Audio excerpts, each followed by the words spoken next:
दिल्ली के जंतर मंतर पर नीट इम्तिहान में मुबैना बेकायदगियों के खिलाफ पुरअमन एहतजाज करने वाले तुलबा पर पुलिस लाठीचार्ज की मजम्मत करते हुए बीआरएस ने मरकजी वजीर तालीम धर्मेंद्र प्रधान के इस्तीफे का मुतालबा करते हुए जुमा को हैदराबाद के इंदिरा पार्क पर एहतजाजी धरना मुनज़्ज़म किया।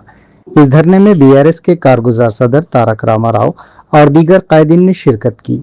ताहम इस एहतजाज को रोकने के लिए कांग्रेस भी मैदान में आ गई, जिसकी वजह से इंदिरा पार्क और अतराफ के इलाकों में कशीदगी पैदा हो गई।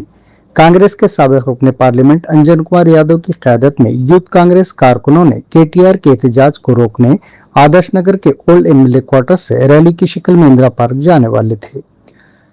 दोनों जमातों के कारकुनों के दरमियान तसादुम के खदशे के पेश नज़र पुलिस ने इलाके में भारी जमीयत तैनात कर दी और कांग्रेस कारकुनों को आगे बढ़ने से रोक दिया ताकि अमन व अमान की सूरत हाल बरकरार रहे।